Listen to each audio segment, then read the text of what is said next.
하나님 말씀은 로마서 8장 1절에서 4절 말씀 우리 함께 읽고 있습니다. 그러므로 이제 그리스도 예수 안에 있는 자에게는 결코 정죄함이 없나니 이는 그리스도 예수 안에 있는 생명의 성령의 법이 죄와 사망의 법에서 너를 해방하였습니다. 율법이 육신으로 말미암아 연합할 수 없는 그것을 하나님은 하시나니 곧 죄를 위하여 자기 아들을 죄 있는 육신의 모양으로 보내어 육신의 죄를 잡아사 육신을 쫓지 않고 그 영을 쫓아야 하는 우리에게 율법의 욕을 이루어지게 하려 하시니라. 오늘은 기독교 신앙의 본질 첫 번째 시간, 앞으로 몇 주간은 기독교 신앙의 본질에 대해서 이 기독교 신앙의 본질이 뭐냐에 대해서 전하려고 합니다. 첫 번째 시간, 예수가 사람이 되어오셨음을 믿어야 한다니까. 우리 여러분들 1세기 초대교회 때 영지주의라는 게 있었어요. 우리 그러니까 전통적으로 사람의 육신은 약하다, 온전하지 못하다 이런 사상이 있었습니다. 그래서 그리고 또 이 육신은 아담으로 말미암아 죄로 오염된 육신이잖아요. 그러니까 어떻게 예수님이 이런 오염되고 연약한 육신을 갖고 오실 수 있느냐.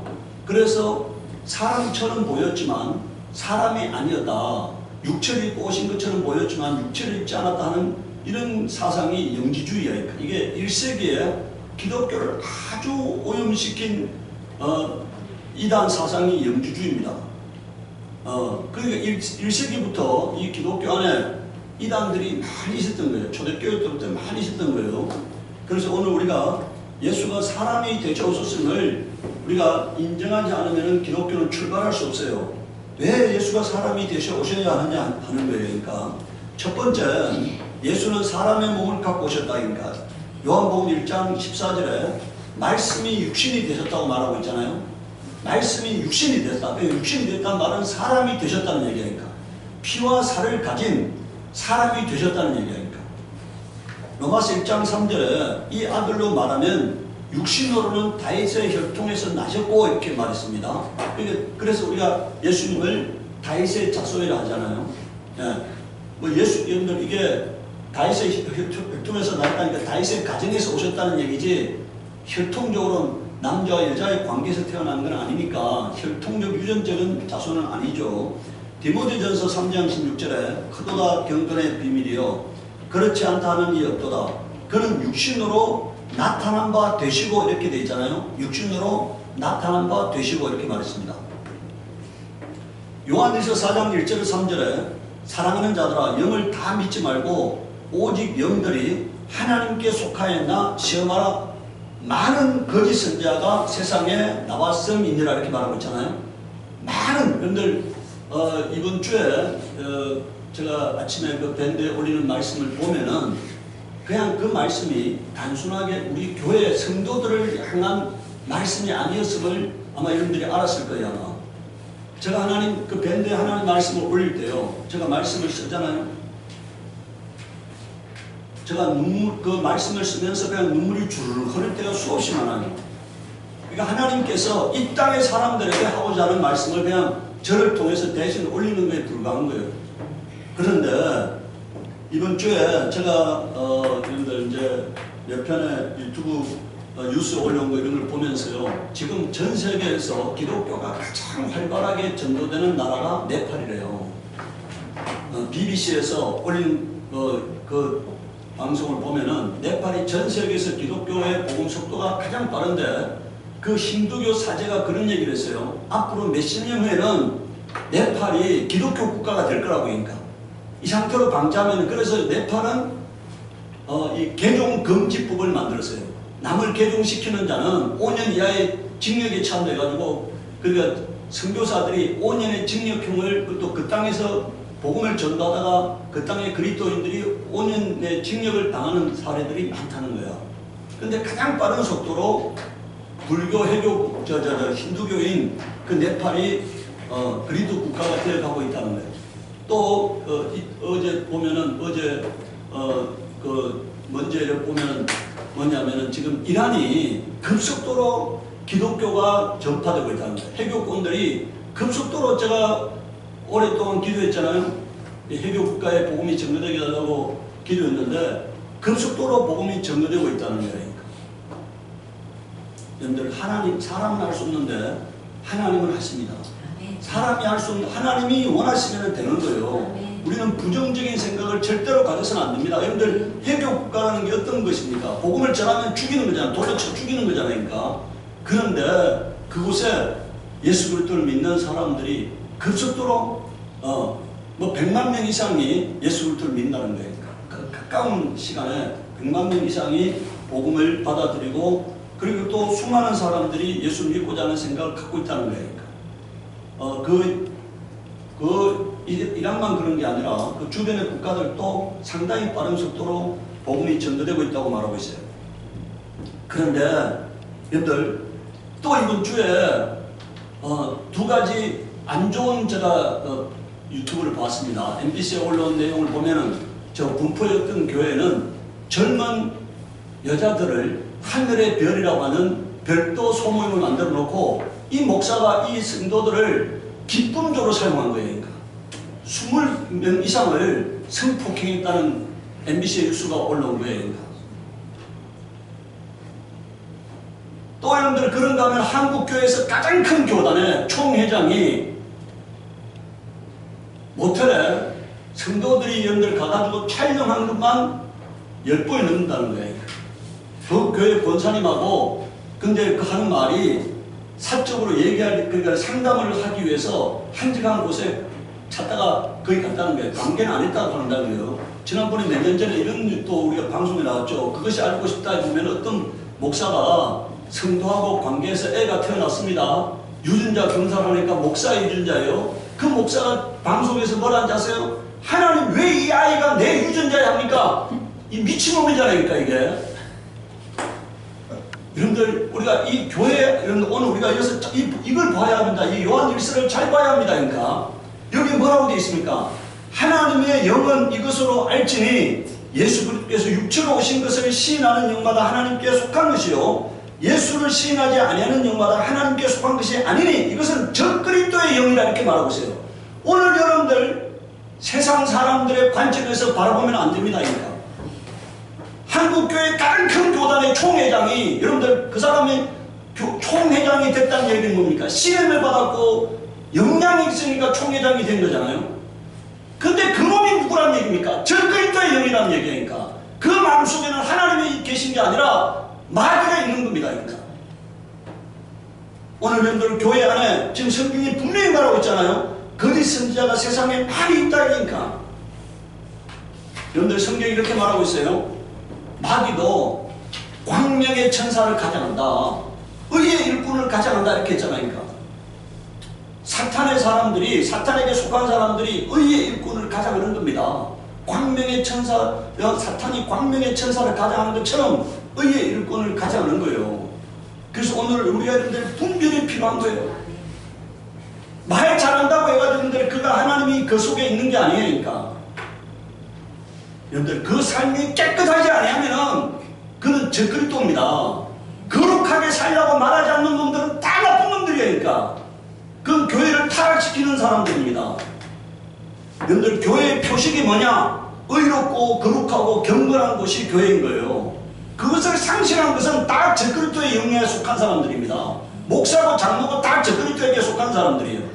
교회는 거룩하고 의롭고 경건이 교회의 표식인 거예요. 여러분들, 성령이 오셔서 나를 다스리면은 그렇게 살지 않으면 있을 수가 없는 거예요. 그러니까. 성령이 방치하시겠습니까? 내가 아무렇게 사는 걸 방치하시겠냐고. 그러니까. 성령이 없기 때문에 그렇게 더럽게 사는 거예요. 그리고 거짓말을 밥 먹듯이 하는 거예요. 제가 그래요. 저도 봤잖아요.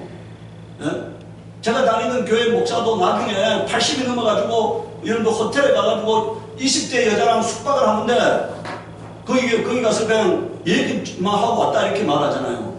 그것도 MBC에 나왔어. 그것이 알고 싶다에 나왔는데 그냥 가가지고 자고 나왔는데도, 수없이 가서 자고 나왔는데도 그냥 가서 말만 하고 나왔다 이렇게 얘기하잖아요. 그러니까. 여러분들, 사탄에게 속하면은 거짓말쟁이가 되는 겁니다. 그래서 오늘 여러분들, 우리가 여기 보십시오. 예수를 시인하지 아니하는 영마다 하나님께 속한 것이 아니니 이것이 뭐라고요? 적 그리스도의 영이라 이렇게 말하고 있어요. 이것은요 왜 중요하냐? 기록된 하나님의 말씀을 믿지 않기 때문에, 부인하기 때문에, 왜곡하기 때문에 적 그리스도 영인 겁니다. 여러분들, 우리가 예수의 어린 시절을 성경이 말하고 있어요. 예수가 만약에 여러분들 육체로 오지 않았다면 부모도 없는 거고요, 어린 시절이 존재할 수 없는 거죠. 근데 성경은 말합니다. 예수가 마리아에게 잉태되었고 마리아를 통해서 태어났다고 말하고 있어요. 그리고 마리아의 가정에서 성장했다고 말하고 있습니다. 누가복음 2장 41절에서 52절에 그 부모가 해마다 유월절을 당하면 예루살렘으로 가더니 예수께서 12살 될 때 저희가 이 절기의 전례를 쫓아 올라갔다가 그날 때를 맞추고 돌아갈 때 아이 예수는 예루살렘에 머무셨더라. 그 부모는 이를 알지 못하고 동행 중에 있는 줄로 생각하고 하룻길을 간 후 친족과 아는 자 중에서 찾되 만나지 못하며 찾으면서 예루살렘에 돌아갔더니 사흘 후에 성전에서 만난 적 그가 선생들 중에 앉아서 저희에게 듣기도 하며 묻기도 하시니 듣는 자가 다 제와 대답을 기이 여기더라. 그 부모가 보고 놀라며 그 모친은 가로되 아이야 어찌하여 우리에게 이렇게 하였느냐. 보라 내 아버지와 내가 근심하여 너를 찾았노라 이렇게 말하고 있잖아요. 지금 42절에 보세요. 지금 이때가 예수님 몇 살 때라고요? 12살이잖아요. 여러분들 로마 가톨릭이 뭐라고 말하는지 아세요? 마리아는 평생 동정녀라고 말합니다. 평생 동정녀라. 그러니까 남자를 관계를 평생 동안 안 한 사람이라고 말을 해요. 성경에 여러분들 예수의 형제들이 예수의 동생들이 이렇게 나오잖아요. 근데 그건 예수의 친동생이 또 아니라고 그래요. 여러분들 지금 이때까지 지금 성경에 12살 때까지 마리아는 요셉하고 같이 살잖아요. 왜 이렇게 한지 아세요? 예수를 낳은 마리아가 거룩하지 아니하면 예수도 거룩하지 못하다는 그 인간적 생각 때문에 마리아가 죄 없는 여자, 거룩한 여자로 만들기 위해서 그런 사상이 출발했던 겁니다. 그게 이단 사상의 출발점이 된 거예요. 성경에는 마리아가 여러분들 애를 낳아가지고 예수의 형제들이 많이 있다고 말하고 있는데 그렇게 마리아를 예수님의 신성을 보호하기 위해서 인간적 관점에서 마리아를 성녀로 만드는 거야. 거기서 출발해가지고 마리아가 하나님이 되는 과정으로 만들어가는 거예요. 그러니까. 그런데 오늘 우리가요 성경을 볼 때 인간적 관점에서 해석하면 안 됩니다. 내 머리로 내 생각으로 이해가 안 된다 하더라도 그냥 기록된 말씀을 믿어야지. 그걸 갖고 자꾸 출발하면 출발점은 작지만 나중에는 이상한 괴물이 탄생하는 거예요. 그러니까. 여기 잘 보셔야 합니다. 여러분들 48절에 보세요. 그 부모가 보고 놀라며 모친은 가로되 아이야 어찌하여 우리에게 이렇게 하였느냐. 보라 내 아버지와 내가 근심하여 너를 찾아노라.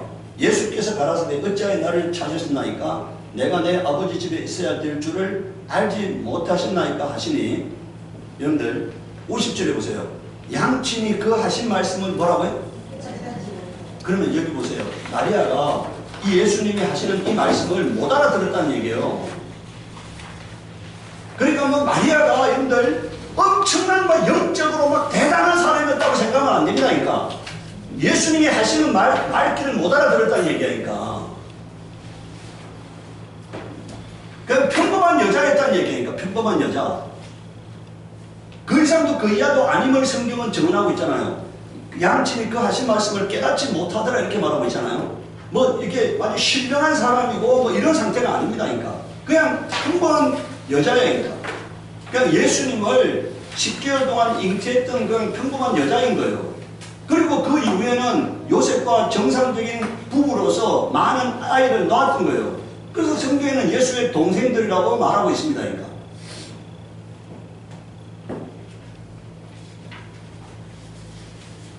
(51절에) 예수께서 한 가지로 내려가서 나사렛에 이르러 순종하며 받드시더라.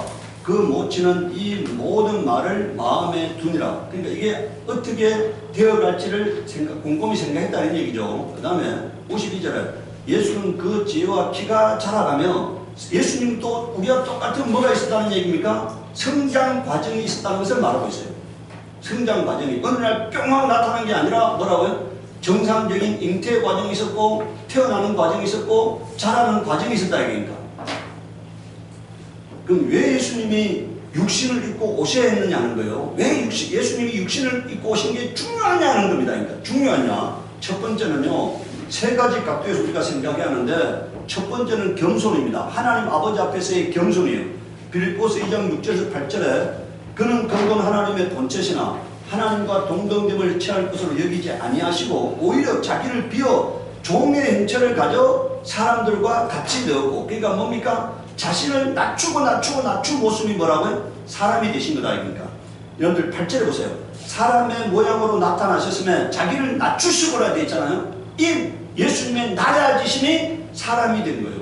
하나님 아버지 앞에서 자신을 낮추신 것이 사람이 되신 거다 이거니까. 그러니까 자신을 낮추는 방법으로 뭐라는 얘기입니까? 사람이 되신 거다 이런 얘기예요. 그러니까 이거는 예수 그리스도의 겸손을 의미하는 거죠. 두 번째는 마귀를 멸하기 위해서 예수님은 육체를 입고 오셔야 합니다.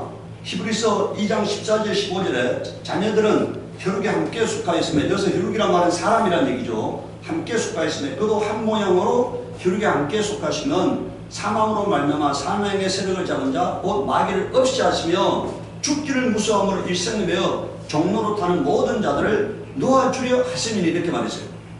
네. 여러분들 요한일서 3장 8절에 죄를 짓는 자는 마귀에게 속하나니 마귀는 처음부터 범죄함이라 하나님의 아들이 나타나신 것은 뭐라고 되어 있어요? 마귀의 일을 멸하랍니다. 히브리서 2장 14절에는 뭐라고 되어 있어요? 사망으로 말미암아 사망의 세력을 잡은 자 마귀를 없이 하시리라 되어 있잖아요. 요한일서 3장 8절에는 마귀의 일을 멸하려 했습니다. 이렇게 말하고 있어요. 마귀는 사망으로 말미암아 사망의 세력을 잡은 사망 권세자예요. 예수님이 육체를 입고 오지 아니하면 죽을 수가 없어요. 죽지 아니하면 부활이 없습니다. 예수님이 마귀의 사망 권세를 해체하는 유일한 방법은요. 마귀에 의해서 죽고 부활하셔야만이 사망 권세가 해체되는 거예요. 예수의 죽음이 없으면 부활이 없는 겁니다.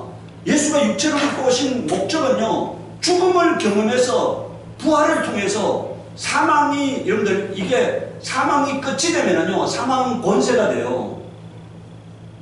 사망이 끝이 되면 권세가 되는데 사망 후에 부활이 있으면 사망은 과정이지 끝이 될 수 없는 거잖아요. 그러니까 예수님이 사망을 경험하고 부활하심으로 말미암아서 마귀의 사망 권세를 해체하게 한 거예요. 그래서 예수님께서는 육체를 입고 오셔야 하는 거예요. 그러니까 육체가 있지 않으면 죽을 수가 없습니다. 죽지 않으면 부활을 경험할 수 없다 이거니까. 부활하지 않으면 마귀의 사망 권세가 해체되지 않는다 이거니까. 세 번째는요. 인류를 구원하기 위해서 예수님은 육체를 입고 오셔야 합니다. 베드로전서 2장 24절에 친히 나무에 달려 그 몸으로 우리 죄를 뭐라고 되어 있어요? 담당하셨으니 이렇게 말하고 있습니다. 이는 우리로 죄에 대하여 죽고 의에 대하여 살게 하려 했습니다. 제가 채찍에 맞음으로 너희는 뭐라고 되어 있어요? 여러분들 만약에 예수님이 채찍에 맞지 아니하면 우리가 병 나을 권세를 얻지 못하는 거예요. 예수님이 육체를 입고 오셔서 우리의 가난을 짊어지시고 우리의 병을 짊어지시고 우리의 저주를 짊어지셔야만이 되는 겁니다. 예수가 육체를 입고 오지 않으면요 우리의 저주를 짊어질 수 없어요. 우리의 가난과 슬픔을 짊어질 수가 없어요. 예수님이 이 땅에 오셔서 육체를 입고 오셔서 제가 지난 시간에 말씀드렸잖아요. 지극히 가난하게 사시고 지극히 연약한 삶을 사시고 지극히 저주의 삶을 사신 것은 죄를 말미암는 형벌을 예수님이 대신 담당하기 위해서 그렇게 고의적으로 선택한 거예요. 우리에게 구원의 은총을 허락하려고 그렇게 하신 겁니다. 자, 레위기 17장 11절에 보세요. 육체의 생명은 피에 있습니다. 내가 이 피를 너희에게 주어 단에 뿌려 너희의 생명을 위하여 속하게 하였나니 생명이 피에 있으므로 피가 죄를 속하느니라 이렇게 말하고 있죠. 히브리서 9장 22절에는 물품을 쫓아 그의 모든 물건이 피로서 정결케 되나니 피 흘림이 없은즉 뭐라고 되어 있어요? 사함이 없느니라 이렇게 말하고 있어요. 예수님이 피 흘리지 아니하면요 우리에게 구원의 죄 사함이라는 게 이루어질 수가 없어요. 예수님이 피를 깎고 오셔야만이 피를 흘릴 수가 있는 거예요. 육체가 없으면은 여러분들 피가 없습니다. 영은 살과 피가 없다고 성경에 되어 있잖아요. 영은 살과 피가 없다 이겁니다. 육체를 가진 사람만이 살과 피를 갖고 있어요. 피를 흘려야만이 죄의 삶이 이루어지는 겁니다. 예수님께서 육체를 갖고 오신 것은 피를 흘려서 우리의 죄를 사해 주기 위한 거예요. 예수님의 피를 흘렸다는 것은 뭘 의미합니까? 예수님이 생명을 쏟으셨다는 얘기를 의미하는 거예요. 우리의 피가 생명을 상실하면 수혈을 해야 하잖아요. 인간도 우리의 피가 생명을 상실한 피를 갖고 있으면 생명 있는 피를 수혈해야만 되는 거잖아요. 우리 인간의 피는 죄로 오염된 죽은 피다 이니까. 예수님이 갖고 있는 피는 영원한 생명의 피다 이니까. 그 생명의 피를 우리에게 주기 위해서 피를 갖고 오셔야 하는 겁니다. 그러니까. 그래서 예수님께서는 육체를 입고 오셨다고 말하고 있어요. 마태복음 16장 21절에서 23절에 이때로부터 예수 그리스도께서 자기가 예루살렘에 올라가 장로들과 대제사장들과 서기관들에게 많은 고난을 받고 죽임을 당하고 제3일에 살아나야 할 것을 제자들에게 비로소 가르치시니 베드로가 예수를 붙들고 가나에 가로되 주여 그리 마옵소서 이 일이 결코 주에게 미치지 아니하리라. 예수께서 돌이키시며 베드로에게 이르시되 사탄아 내 뒤로 물러가라. 너는 나를 넘어지게 하는 자로다. 내가 하나님의 일을 생각지 아니하고 도리어 사람의 일을 생각하는도다 이렇게 말했어요. 여기서 하나님의 일은 뭡니까? 마귀를 멸하고 인류를 구원하는 거예요. 그 일을 예수님께서 이루기 위해서는 십자가에 달려 죽으셔야 한다. 네. 그런데 내가 죽지 않는다면 내가 어떻게 하나님의 일을 성취할 수 있느냐는 거야. 하나님이 나에게 부여하신 사명을 어떻게 성취할 수 있느냐는 거잖아요. 마태복음 26장 53절 54절에 너는 내가 내 아버지께 구하여 지금 12영 더 되는, 여기서 12영이란 말은 12군단을 말해요. 여기서 영이란 말은 스피리트가 아닙니다. 군대 편대 조직에서 사단을 말해요. 사단. 우리가 여러분들 연대가 있고 사단이 있잖아요. 그리고 군단이 있잖아요. 여기서 영은 사단 병력을 말하는 거예요. 사단 병력.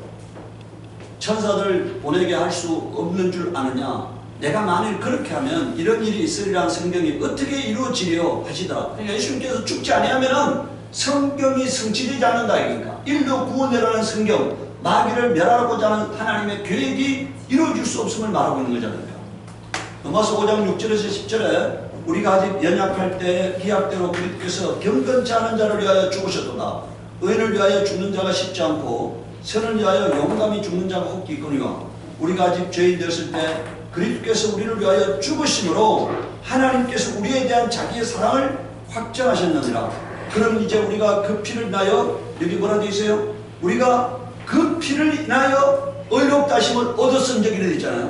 예수께서 피 흘림으로 말하면 우리가 죄사함을 얻었다는 거예요. 그러니까. 이것을 믿느냐는 거예요. 믿느냐. 그러니까 오늘 여러분들 이단들은요 한결같이 뭐라고 말하느냐, 예수 그리스도의 죽음이 실패라고 말합니다. 근데 성경은 말합니다. 예수 그리스도의 죽음이 승리의 문이었다고 말하고 있다. 그러니까 오늘 여러분들 이단은 예수 그리스도가 죽음이 실패라고 말을 해요. 통일교도 다른 모든 종교들도 예수 그리스도의 죽음이 실패했다고 말합니다. 그래서 자기가 그걸 이루기 위해서 왔다고 주장합니다. 그러니까. 그런데 성경은 말합니다. 예수 그리스도의 죽음이 승리였고 하나님의 뜻을 성취하는 거였다고 말한다. 그러니까. 여러분들 구절해 보세요. 우리가 원수 되었을 때 그 아들의 죽으심으로 말미암아 하나님으로 더불어 화목되었은즉 화목된 자로서는 더욱 그의 살아심을 인하여 뭐라고 되어 있어요? 구원을 얻을 것이다. 예수께서 죽으심으로 말미암아 우리가 하나님과 화해하게 됐다는 거예요. 베드로전서 4장 1절에 그리스도께서 이미 육체의 고난을 받으셨으니라고 말하고 있어요. 갈라디아서 2장 10절에 내가 그리스도와 함께 십자가에 못 박혔나니 그런 적 이제는 내가 산 것이 아니요 오직 내 안에 그리스도께서 사신 것이라. 이제 내가 육체 가운데 사는 것은 나를 사랑하사 나를 위하여 자기 몸을 버리신 하나님의 아들을 믿는 믿음 안에서 사는 것이라. 여러분들 예수님께서 왜 죽으셨다고 말합니까? 나를 사랑하셔서 예수님이 몸을 버리셨다 이겁니다. 내가 받아야 할 형벌을 대신 받으셨다는 얘기잖아요. 요한일서 4장 10절에 여러분들 왜 오늘 해교가 그렇게 급속도로 그리스도를 영접하느냐? 해교는 정죄와 심판만 있다 이거니까. 그런데 그리스도 교회는 뭐가 있느냐? 사랑이 있다는 거예요. 사랑이. 너무 이제 일하는 사람들이 너무 지친 거예요. 그런데 그리스도의 사랑 앞에서 무너지는 거잖아요. 사랑 앞에서 참 사랑이 사람을 변화시키는 겁니다. 참 사랑이 정죄하고 심판하고 미워하고 죽이고 싸우고 이게 아니라 사랑하기 때문에 사람들이 그 사랑을 경험하니까 아 이게 참 신앙이구나 하는 것을 알고 예수께로 나오는 거예요. 여러분들 저 북한이 아주 그냥 여러분들 다른 거는 다 용서하는데요. 중국에 와가지고 아니면 북한 안에서 기독교를 믿는다거나 중국에 와서 목사를 만났다든가 전도사를 만났다든가 전도를 들었다 성경을 갖고 있다 이건 100% 사형이라는 거예요. 왜 그러냐 여러분들 우리가 북한을 사람들이 잘못 이해하고 있어요. 북한은 공산주의가 아니고요 김일성 종교입니다. 김일성 종교. 김일성이가 하나님으로 대체되어 있는 김일성이 종교고요. 북한은 매주 토요일마다 총화라는 것을 합니다. 총화. 이게 총화가 뭐냐? 자기 비판이에요. 일주일에 자기가 잘못한 두 가지를 항상 찾아서 회개해야 한대요. 항상 자기에게 자기가 잘못한 두 가지 찾아서 회개하고 남의 죄를 정죄해야 하는 거니까. 자기도 자기 죄를 두 개 찾아가지고 회개해야 하고 그리고 남의 죄를 뭐라고요? 왜 네가 그렇게 했냐고 이렇게 하는 게 토요일마다 총화라는 것을 매주마다 빠지지 않고 한다는 거예요. 이거는 완전 북한은요 완전 김일성 종교입니다. 그래서 김일성이가 지금 여러분들 궁전에 이렇게 여러분들 안석해가지고 모셔놨잖아요. 김일성이가 영생하는 신이라고 생각하는 거예요. 그러니까 영생하는 신. 그래서 썩지 않게 방부제 처리해가지고 모셔놨잖아요. 그러니까 여러분들 만약에 그들이 기독교를 알게 되면 어떻게 되는 겁니까? 기독교를 알게 되면 아 이게 김일성이가 기독교를 변질시켜서 김일성 종교를 만들어놨다는 것을 알게 되잖아요. 그 비밀이 드러날까봐 이게 그냥 목사들, 전도사, 성경을 만나고 읽은 사람들은 무조건 죽이는 거예요. 그러니까. 그냥 그게 공산주의 국가가 아니라 김일성 종교이기 때문에 그 종교가 어떻게 탄생됐느냐는 것을 알게 되면은 북한 사람들이 이제 등을 돌릴까봐 그 실체가 안 드러나게 하려고 이거 그냥 기독교에서 모든 것에서 그 대체로 뭔만 바꿔놓은 겁니까? 김일성이를 하나님 자리에 놓은 거잖아요. 요한일서 4장 10절에 사랑은 여기 있으니 우리가 하나님을 사랑한 것이 아니요 오직 하나님이 우리를 사랑하사 우리 죄를 위하여 화목제물로 아들을 뭐라고 되어 있어요? 보내셨습니다. 여러분들 예수님이 화목제물로 오셨다는 거야. 육체를 갖고 오셔야만 화목제물이 되지 육체를 갖고 오지 않으면 화목제물이 될 수가 없습니다. 여러분들 화목제물이라는 게 뭡니까? 불살라가지고 신에게 제물로 드리는 것을 화목제물이라 하잖아요. 양을 잡아가지고 소를 잡아가지고 각을 떠서 불살라가지고 신에게 제사 지내는 것을 화목제물을 하는데 예수님은 육체를 갖고 오셔서 십자가에 달려서 우리 죄를 대신 짊어지셨다 이니까. 그래서 우리와 하나님 사이를 화목시키는 화목제물이라고 말하고 있습니다. 그러니까. 로마서 8장 1절 4절에 그러므로 이제 그리스도 예수 안에 있는 자에게는 결코 정죄에서 정죄란 말이 심판입니다. 왜 심판받지 않아요? 예수님이 나의 죄를 짊어지고 십자가에서 형벌을 받으셨고 지옥에 내려가는 형벌을 받으셨기 때문에 뭐라고요? 내가 받아야 할 형벌이 없는 거예요. 그러니까 이걸 믿느냐는 거예요. 이걸 믿느냐. 저는요 제가 일할 때 힘들 때 기도할 때 그렇게 기도합니다. 하나님 제가 하나님의 아들입니다. 제가 하나님의 아들입니다. 네. 저는 이 성경을 믿기 때문에 하나님이 내 영혼의 친아버지임을 믿어요. 그래서 제가 하나님 제가 아들입니다. 저에게 힘 주시고 능력 주시옵소서 하고 기도해요. 힘들 때마다 하나님 나에게 힘 주시고 능력 주시옵소서 하고 기도합니다. 근데 하나님과 예수 그리스도 우리가 예수님이 이 땅에 오신 것은요 나와 하나님과의 관계를 아주 아버지와 자녀의 관계로 친밀한 관계로 회복시켜 주기 위해서 이 땅에 오셨어요.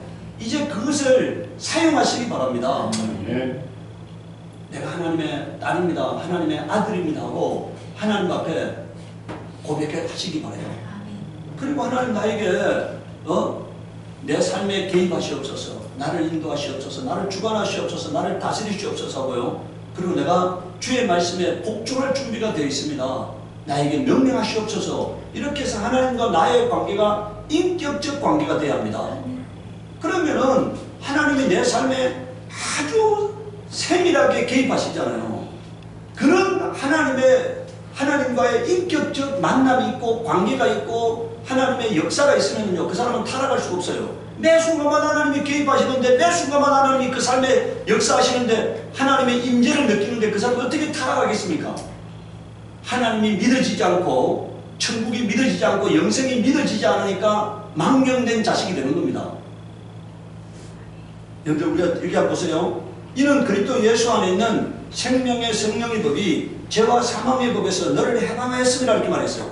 해방하셨다 이기니까, 사망의 법에서 너를 해방하였다 이기니까, 율법이 육신으로 말미암아 연약할 수 없는 것을 하나님은 하시나니 곧 죄를 위하여 자기 아들을 죄 있는 육신의 모양으로, 그러니까 이 말이 뭔 말입니까? 사람의 모양으로 보내어서 예수님의 육체에다가 죄를 정하셨다는 거니까, 온 인류의 죄를 예수님의 육체가 짊어지게 하셨다는 얘기 아닙니까?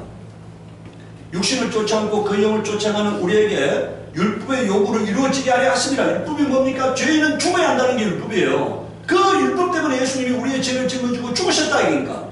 그래서 내가 청산해야 할 죄가 없어졌다는 것을 믿는 겁니다. 내가 청산해야 할 나의 죄 때문에 예수님이 십자가 형벌을 받으셨다 이니까. 그것을 믿는다 이니까. 그리고 이제 예수님 앞에 예수님이 나에게 부탁한 예수님의 삶을 살고자 하는 거예요. 이제 예수님이 이 땅에서 이루고자 하는 그 삶을 내가 살고자 하는 겁니다. 예수님이 이 땅에서 사람들을 사랑하고 섬긴 것처럼 나도 예수님처럼 사람들을 섬기고 사랑하면서 살고자 하는 거예요. 그러니까 이제 예수님께서 나에게 생명을 주셨으니까 그 생명을 귀히 여기면서 예수님의 일을 하는 사람이 되는 거예요. 그러니까 내가 예수 그리스도의 향기를 드러내고 예수 그리스도의 사심을 사람들이 경험하게 해주는 거예요. 그게 오늘 우리가 살아야 할 삶의 모습이니까. 사람들은 예수님을 볼 수 없어요.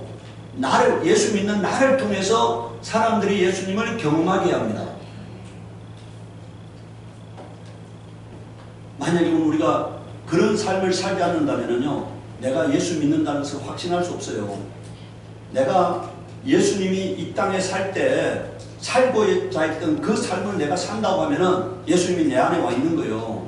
그런데 만약에 내가 아직도 개망나니 같은 그런 삶을 살고 있다면은 예수님이 내 안에 와 있다고 단정할 수 없어요. 오늘 우리는 예수 그리스도의 예수께서 내 안에 오셔서 예수님께서 요한계시록 3장 2절에 뭐라고 되어 있습니까? 내가 문을 두드리니 문을 열면은 내가 너에게 들어가서 너는 나랑 더불어 먹고 나는 너로 더불어 먹으리라 했잖아요. 삶의 일체가 이루어지는 거예요. 예수님과 내가 삶의 일체가 이루어진다니까. 인격적 삶의 일체가 이루어지기를 예수 이름으로 축복합니다. 아멘. 이 시간을 기도할 때 하나님 내 안에 오시옵소서. 나를 다스리고 나를 주관하시고 나를 인도하시옵소서. 우리 기도하겠습니다.